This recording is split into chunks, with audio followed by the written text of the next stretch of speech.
सभी आदरणीय एवं सम्माननीय सादर नमस्कार। आज इस वीडियो में मैं आपसे डिस्कस करना चाह रहा हूं एक बहुत ही ज्वलंत प्रश्न जो प्रायः हर जगह सुनने में आ रहा है। क्या करें, बच्चे हमारी नहीं सुनते। क्या करें, बच्चे बिगड़ते चले जा रहे हैं। और कहीं ना कहीं इस कोरोना पैंडेमिक में यह चीज बहुत तेजी के साथ राइज अप हुई है। आज ऐसे ही कुछ छोटे छोटे पॉइंट्स के ऊपर मैं आपका ध्यान आकर्षित करना चाह रहा हूं।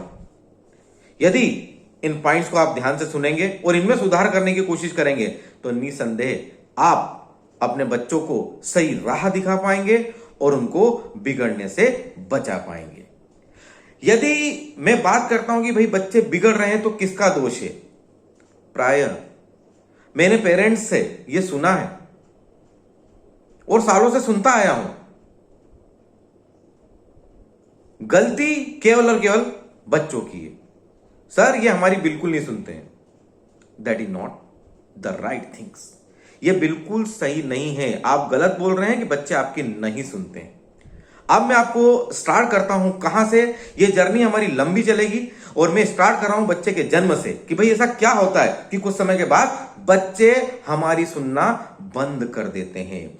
जो एक इमोशनल अटैचमेंट, जो एक भावनात्मक लगाव हमारे और बच्चे के बीच में उसके बचपन में रहता है, वही भावनात्मक लगाव किशोर अवस्था तक, पुबर्टी एज तक, एडोलेंस की एज तक आते आते कहीं ना कहीं विकृत सा हो जाता है। तो what is the reason behind it. Number 1 पे मैं स्टार्ट कर रहा हूं। जब किसी बच्चे का जन्म हुआ है तब देखिए वो बच्चा जब थोड़ा सा बड़ा हुआ है, वहां पे क्या हो रहा है, वहां पर कहीं ना कहीं उस बच्चे के लिए माता पिता उसको इंटरटेन करने के लिए, उसको खुश करने के लिए, उसको खिलाने पिलाने के लिए क्या कर रहे हैं भाई, डिवाइस का सहारा ले रहे हैं। बच्चा जब चल नहीं पाता है उसी समय उसके पलने के अंदर मोबाइल रख दिया जाता है, उसको गाने सुनाए जाते हैं। थोड़ा सा बड़ा होता है उसके हाथ में मोबाइल दे दिया जाता है और थोड़ा सा बड़ा होता है उसके सामने लैपटॉप खोल दिया जाता है। कई तरह की चीजें उसको दिखाई जाती है। थोड़ा सा बड़ा होने के बाद जब बच्चा अपनी पसंद की चीज मोबाइल डिवाइस पे ढूंढने लगता है, वो स्क्रॉल करने लगता है, फिंगर से अपनी पसंद की चीज को निकालने लगता है, भाई कहीं ना कहीं हम बड़ी आत्मसंतुष्टि का अनुभव करते हैं, बड़े खुश हो जाते हैं कि भाई देखिए हमारे बच्चे कितने स्मार्ट हैं। मेरे बच्चे की तो बात ही अलग है। मेरा बच्चा तो भाई अभी से मोबाइल के अंदर सब ढूंढ लेता है। ओ देखो ये तो यूट्यूब पे वो चीज यूं ही निकाल लेता है। बड़े खुश हो रहे हैं आप। नहीं, ये खुश होने की बात नहीं है। देखिए हर चीज एक उम्र के बाद अच्छी लगती है। हर चीज का सदुपयोग तभी होता है जब एक राइट एज के अंदर बच्चा उस चीज को यूटिलाइज करना चालू करता है। अरे कहीं ना कहीं आपने मोबाइल, लैपटॉप, इंटरनेट का एडिक्ट बना दिया है आपके बच्चों को। किस अवस्था में, जब वो अबोध है, जब उसने दुनिया को जाना ही नहीं है, वो आपके साथ उसके और आपके रिलेशन को सही तरीके से समझ ही नहीं पाया है। अब वो क्या कर रहा है, अरे बचपन से वो अपने इमोशंस, अपनी फीलिंग्स, अपनी फैमिली, सभी कुछ इन डिवाइस के अंदर खोजने की कोशिश कर रहा है। देखिए शुरुआत हो चुकी है, शुरुआत यहां से हो चुकी है। अब हम इसके आगे बढ़ते हैं। जब वो बच्चा स्कूल जाता है, देखिए क्या होता है, जब वो बच्चा स्कूल जाता है, वहां पर मैं खुद एक शिक्षक हूं, सालों से इस प्रोफेशन के अंदर हूं, बहुत तगड़ा अनुभव हो चुका है। और मैं आपको बता दूं कि भाई जितने भी केस ऐसे हो रहे हैं कि जहां किसी वजह से शिक्षक ने बच्चे को डांटा है या 1-2 चपत लगा दी है, तो भाई मान के चलिए यदि एक केस 100 बार ऐसा हो रहा है ना, तो यकीनन लगभग 75 से 80 बार केवल और केवल बच्चे की गलती रहती है। 25 से 20, 15, 10 बार मैं मान सकता हूं कि कहीं ना कहीं शिक्षक से गलती हो गई है। लेकिन यदि हम बात करें तो around 80% the fault from the side of students only. अब देखिए वहां पर क्या होता है, एक बच्चा घर पे आता है, घर पे आने के बाद वो अपने पेरेंट्स को बताता है कि आज मेरे टीचर्स ने मुझे मारा है या मुझे ऐसा बोल दिया है या ऐसा हुआ है। इमीडिएटली देखिए पेरेंट का रिएक्शन उसी समय बच्चे के सामने इमीडिएटली पेरेंट्स क्या बोलते हैं, पेरेंट्स ये बोलते हैं अभी रुक मैं तेरे टीचर से बात करता हूं, रुक मैं तेरे प्रिंसिपल से बात करता हूं, रुक मैं तेरे स्कूल स्कूल के डायरेक्टर से बात करता हूं, उसी के सामने फोन लगाया जाता है। फोन लगाने के बाद भाई देखिए उस समय हॉट टेम्पर रहता है, और वहां कहीं ना कहीं बच्चे के सामने जो डिस्कशन होता है, उस डिस्कशन के अंदर कहीं ना कहीं आप अपने बच्चे के सामने इस चीज को प्रूव कर देते हैं कि भाई उसके लिए टीचर्स मायने नहीं रखते हैं, उसके लिए उसकी गलती का एनालिसिस करना कि भाई गलत क्या है सही क्या है वो मायने नहीं रखता है। उसके दिमाग में एक चीज बैठ जाती है कि माय पेरेंट्स आर सुप्रीम, मेरे पेरेंट्स बहुत बड़े हैं, स्कूल से बहुत बड़े हैं, मेरे टीचर से बहुत बड़े हैं, और वो मेरे टीचर्स को कभी भी डांट सकते हैं, और मेरे पेरेंट्स जब भी कुछ इस तरह से टीचर मेरे साथ करेंगे तो मेरे पेरेंट्स स्कूल को सही कर देंगे, टीचर को सही कर देंगे, और मैं वही सब करूंगा जो मैं करना चाहता हूं। और भाई देखिए कहीं ना कहीं ये हो चुकी है दूसरी बात बच्चे के दिमाग में। देखिए बच्चे को मैं आपको बता दूं कि दो लोग हैं मेन सुधारने वाले। एक मैंने पहले फेज में बात करी पेरेंट की, जब बच्चे का जन्म होता है, जब थोड़ा सा बड़ा होता है, वहां पे पेरेंट्स ने अपना रोल किस तरह से प्ले किया मैंने एक शार्ट में भी आपको बताया। सेकंड होता है टीचर्स का, प्राइमरी लेवल के ऊपर, वहां पर किस तरह से उस टीचर्स को पेरेंट के द्वारा ट्रीट किया गया है बिना वजह को जाने, वहां पर दूसरा इफेक्ट पड़ा है उस बच्चे के ऊपर बिगड़ने का। तो देखिए भाई बच्चे पे दो इफेक्ट ऑलरेडी पड़ चुके हैं। यहां से बच्चे ने बिगड़ना चालू कर दिया है, बच्चे को कहीं ना कहीं पेरेंट्स का गलत सपोर्ट मिल रहा है। अब मैं आता हूं तीसरे फेज में। वहां पर क्या होता है भाई, बच्चा कोई भी मांग करे, वो जायज हो वो ना जायज हो, पेरेंट्स पूरी करते हैं। कभी मम्मी पूरी करती है, मम्मी अगर मना कर रही है तो पापा पूरा करते हैं, मम्मी पापा दोनों मना कर रहे हैं तो बड़े मम्मी पापा पूरा करते हैं, बड़े मम्मी पापा मना कर रहे हैं तो भाई दादा दादी पूरा करते हैं। अगर मान लीजिए कि इस पक्ष में सभी मना कर रहे हैं तो नाना नानी पूरा करते हैं, नाना नानी पूरा नहीं कर रहे हैं तो भाई मामा मामी पूरा करते हैं, अंकल पूरा करते हैं, चाचा पूरा करते हैं। भाई कहीं ना कहीं उस बच्चे की नाजायज मांग को पूरा किया जाता है, और जो भी उसकी इस मांग को पूरा करता है वो उसकी निगाह में बहुत अच्छा सिद्ध हो जाता है, और जिन लोगों ने उसे मना किया है उसके अच्छे के लिए कहीं ना कहीं बच्चे की निगाह में वो व्यक्ति एक दुश्मन जैसा हो जाता है। भाई बात बहुत छोटी सी है लेकिन बहुत मायने रखती है। तो भाई कहीं ना कहीं ये एक और चीज हुई है बच्चे के बिगड़ने के लिए में एज ए माइलस्टोन, जो उसके भविष्य को आगे जाके चौपट करने वाली है। और जब बच्चे की हर तरह की जायज नाजायज मांग पूरी होती चली जाती है तो बच्चे के दिमाग में केवल एक ही चीज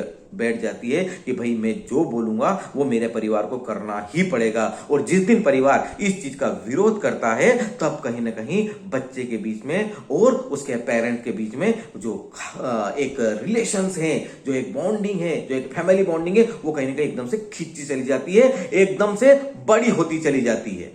समझ रहे हैं आप मेरी बात को?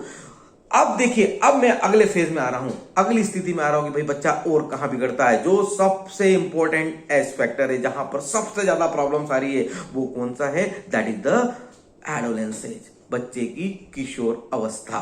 भाई ये उम्र का सबसे नाजुक पड़ाव है, और जो हमने पिछले फेज पार किए हैं ना, उन फेज के अंदर हम स्टार्टिंग से गलत करते आ रहे हैं। तो डेफिनेटली है कि जब हम इस पुबर्टी वाली एज में बच्चे की पहुंचे, इस किशोर अवस्था, इस एडोलेंस वाली एज के अंदर पहुंचे, तो भाई कहीं ना कहीं जो हमारे बच्चे के साथ संबंध स्थापित होना थे, जो एक फैमिली बॉन्डिंग रहना थी, जो हमारे रिलेशन उसके साथ बनना थे, वो कहीं ना कहीं ऑलरेडी वीकन हो चुके हैं, ऑलरेडी कमजोर हो चुके हैं। और किशोर अवस्था के अंदर बच्चे बहुत विद्रोही हो जाते हैं, कई तरह के प्रश्न उनके दिमाग में चलते हैं, कई चीजों का उनको जवाब चाहिए। और उस स्टेज तक पहुंचने तक क्या हुआ है? उस स्टेज तक पहुंचने तक बच्चे का और उसके माता पिता के बीच का, उसके पेरेंट्स के बीच का जो एक कम्युनिकेशन था, जो एक संवाद था, जो आपस की बातचीत थी, वो कहीं ना कहीं बहुत ज्यादा डल पोजीशन में पहुंच जाती है। भाई मैंने बहुत केस ऐसे देखे हैं जहां पेरेंट्स और बच्चों के बीच में बात ही नहीं होती है।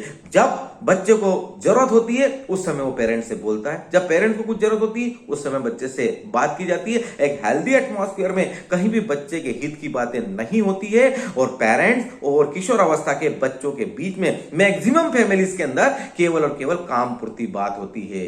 पेरेंट्स अपने काम में लगे रहते हैं, बच्चों की एक अपनी लाइफ स्टाइल हो जाती है, वो उसमें लगे रहते हैं। और कहीं ना कहीं भाई बच्चा बहुत टेंशन करेगा, उसको कुछ मत बोलो, वो नाराज हो जाएगा, वो खाना नहीं खाएगा, वो घर छोड़ के चले जाएगा, ऐसा हो जाएगा, वैसा हो जाएगा। कई तरह की समस्याओं का सामना होता है जब बच्चे किशोर अवस्था में होते हैं तो पेरेंट्स के सामने। और कहीं ना कहीं धीरे धीरे पेरेंट्स उस एज के अंदर क्या करते हैं? पेरेंट उस एज के अंदर कहीं ना कहीं सरेंडर कर देते हैं। और जैसे ही पेरेंट्स सरेंडर करते हैं, यहां से बच्चे का पूरी तरह से डाउनफॉल हो जाता है। अब उसके मन में जो भी प्रश्न है, जो भी दुविधाएं चल रही है, जो भी समस्या उसके साथ चल रही है, उस समस्या का समाधान वो किस में ढूंढता है? उस समस्या का समाधान वो बच्चा अपने हम उम्र में ढूंढता है। किसी के पास भी जवाब नहीं है, क्योंकि सभी बच्चे उसी की एज के हैं। सभी बच्चे उन्हीं समस्याओं से घिरे हुए हैं जिस समस्या से वो बच्चा घिरा हुआ है। तो फिर भी कहां से उसको एक प्रॉपर सॉल्यूशन मिलेगा? फिर हम क्या करते हैं? फिर हम काउंसलर का सहारा लेते हैं। अरे काउंसलर क्या करेगा? आप आपके बच्चे के बेस्ट काउंसलर हैं, और दूसरे शिक्षक उसके बेस्ट काउंसलर हैं, जो उसको बहुत बेहतर तरीके से जानते हैं। लेकिन कहीं ना कहीं क्या हुआ है कि भाई बच्चा हमसे दूर हो चुका है, और कहीं ना कहीं जो बच्चे की स्कूल के साथ जो बॉन्डिंग होना थी, जो टीचर के साथ बॉन्डिंग होना थी, वो कहीं ना कहीं हमने उसकी दूर कर दिए। देखिए, यकीन मानिए, घर पे जो बातें होती है, जो माहौल बनता है, उसका असर बच्चे के ऊपर पूरी तरह से पड़ता है। यदि स्कूल के बारे में घर में बहुत पॉजिटिव बातें होती है, स्कूल के टीचर्स को बहुत ज्यादा बढ़ावा दिया जाता है, पेरेंट के द्वारा उस स्कूल का, उस टीचर का सम्मान किया जाता है, तो डेफिनेटली बच्चा भी सम्मान करता है। लेकिन अगर घर के अंदर कुछ नेगेटिव वातावरण रहता है, तो उसका सीधा असर उस बच्चे के ऊपर पड़ता है। और यहां पे आने के बाद जब किशोर अवस्था आती है, तो वहां आने के बाद बच्चा कई तरह के गलत कदम उठा लेता है।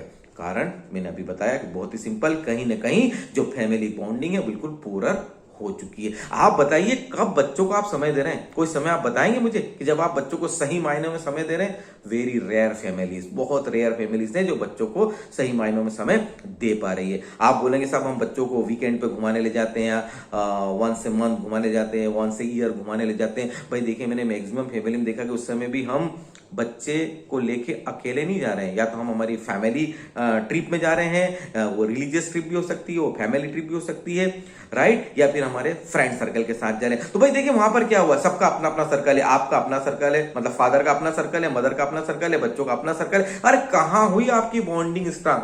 नहीं हुई। आप घूमने जरूर गए, लेकिन ऐसा कहीं कुछ भी नहीं हो पाया। तो इस वीडियो में मैं आगे और बहुत कुछ बताने वाला हूं अगले पार्ट के अंदर, और वहां पे हम लोग डिस्कस करेंगे कि किशोर अवस्था के अंदर ऐसा क्या होता है कि बच्चे गलत कदम उठा लेते हैं। आज इस वीडियो में मैंने बात करी कि बच्चे किस तरह से बिगड़ रहे हैं। अगले वीडियो के अंदर मैं बात करूंगा कि बच्चे गलत कदम किशोर अवस्था में क्यों उठा लेते हैं। होप मेरी बात आपको समझ में आई होगी। जो भी मैंने आपसे बात करी है पूरी तरह से प्रैक्टिकल बात की है, और ये जो भी पॉइंट्स मैंने आपके साथ डिस्कस करे हैं, मैं आपके साथ अगर किसी भी तरह की कोई भी समस्या चल रही है बच्चों को लेके, फैमिली बॉन्डिंग को लेके, तो I can provide you the best solution. मैं डेफिनेटली आपको बहुत ही बेस्ट सॉल्यूशन प्रोवाइड कर सकता हूं, और यदि मेरी दी हुई टिप्स को आप फॉलो करें तो डेफिनेटली आप आपकी फैमिली बॉन्डिंग को बहुत ज्यादा स्ट्रांग कर सकते हैं, और आपके बच्चे को बिगड़ने से बचा सकते हैं।